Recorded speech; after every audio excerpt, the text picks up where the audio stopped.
أحل لكم ليلة الصيام الرفث إلى نسائكم هن لباس لكم وأنتم لباس لهن علم الله أنكم كنتم تختانون أنفسكم فتاب عليكم وعفى عنكم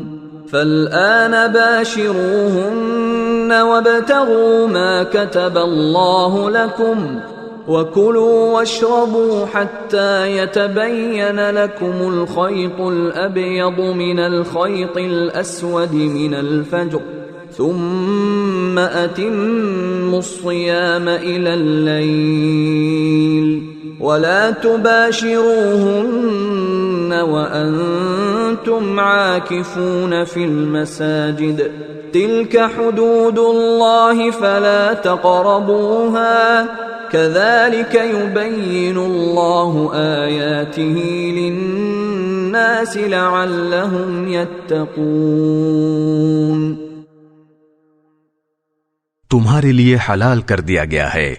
کہ روزوں کی رات میں تم اپنی بیویوں سے بے تکلف صحبت کرو، وہ تمہارے لیے لباس ہیں اور تم ان کے لیے لباس ہو۔ اللہ کو علم تھا کہ تم اپنے آپ سے خیانت کر رہے تھے، پھر اس نے تم پر عنایت کی اور تمہاری غلطی معاف فرما دی، چنانچہ اب تم ان سے صحبت کر لیا کرو، اور جو کچھ اللہ نے تمہارے لیے لکھ رکھا ہے اسے طلب کرو، اور اس وقت تک کھاؤ پیو جب تک صبح کی سفید دھاری سیاہ دھاری سے ممتاز ہو کر تم پر واضح نہ ہو جائے، اس کے بعد رات آنے تک روزے پورے کرو، اور ان اپنی بیویوں سے اس حالت میں مباشرت نہ کرو جب تم مسجدوں میں اعتکاف میں بیٹھے ہو، یہ اللہ کی مقرر کی ہوئی حدود ہیں، لہذا ان کی خلاف ورزی کے قریب بھی مت جانا۔ اسی طرح اللہ اپنی نشانیاں لوگوں کے سامنے کھول کھول کر بیان کرتا ہے تاکہ وہ تقوی اختیار کریں۔